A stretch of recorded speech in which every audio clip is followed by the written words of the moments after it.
आज हम सुनेंगे जादुई पतीले की कहानी। सालों पहले पीतल नगर में किशन नाम का एक किसान रहता था। वह गांव के एक जमींदार के खेत पर काम करके किसी तरह अपना घर चला रहा था।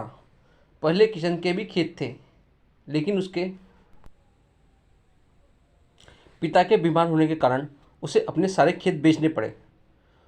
मजदूरी में मिलने वाले पैसों से पिता का इलाज कराना और घर का खर्च चलाना मुश्किल हो रहा था।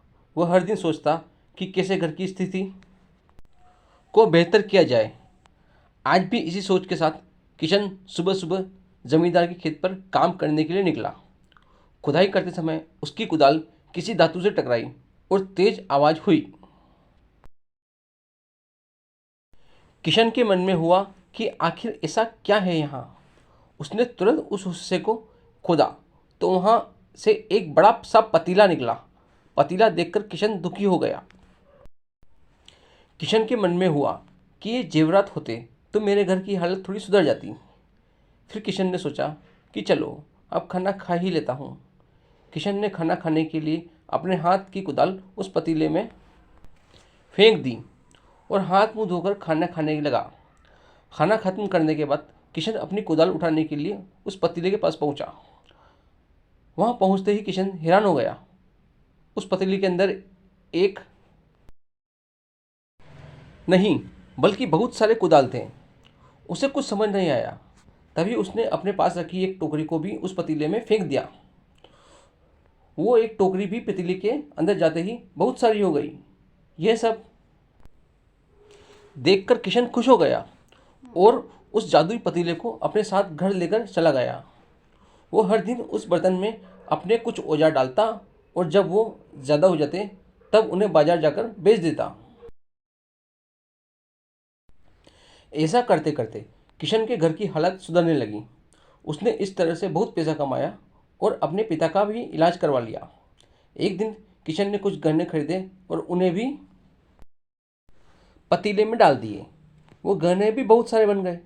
इस तरह धीरे धीरे किशन अमीर होने लगा और उसने जमींदार के यहाँ मजदूरी करना भी छोड़ दिया। किशन को अमीर होते देख जमींदार मोहन को किशन पर शक हुआ। वो सीधे किशन के घर पहुंचा। वहां जाकर उसे जादुई पतीले के बारे में पता चला।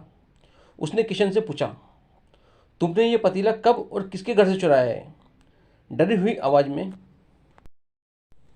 किशन बोला, साहब ये पतीला मुझे खेत में खुदाई करते समय मिला था। मैंने किसी के घर चोरी नहीं की है। खेत में खुदाई की बात सुनते ही जमींदार ने कहा, यह पतीला जब मेरे खेत में मिला है तो यह मेरा है। किशन ने जादुई पतीला ना लेकर जाने की बहुत मिन्नतें की, लेकिन जमींदार मोहन ने उसकी एक नहीं सुनी। वो जबरदस्ती अपने साथ वो जादुई पतीला लेकर चला गया।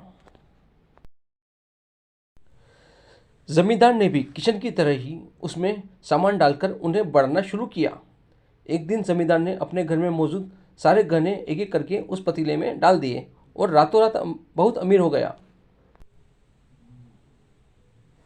एकदम से जमींदार के अमीर होने की खबर पीतल नगर के राजा तक पहुंच गई। पता लगाने पर राजा को भी जादुई पतीले की जानकारी मिली। फिर क्या था, राजा ने तुरंत अपने लोगों को भेजकर जमींदार के यहाँ से वो पतीला राजमहल मंगवा लिया। राजमहल में उस जादुई पतीले के पहुंचते ही राजा ने अपने आसपास मौजूद सामान को उसमें डालना शुरू किया।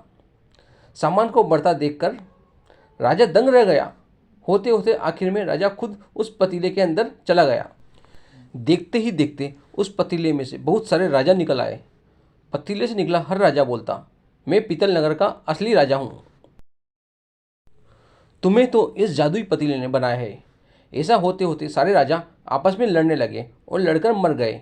लड़ाई के दौरान वो जादुई पतीला भी टूट गया। जादुई पतीले के कारण राजमहल में हुई इस भयानक लड़ाई के बारे में नगर में सबको पता चल गया। इस बात की जानकारी मिलते ही मजदूर, किसान और जमींदार मोहन ने सोचा, अच्छा हुआ कि हमने उस जादुई पतीले का इस्तेमाल सही से किया था। उस राजा ने अपनी मूर्खता के कारण अपनी जान ही खो दी। इस कहानी से सीख मिलती है कि पहली की मूर्खता का अंत बुरा ही होता है।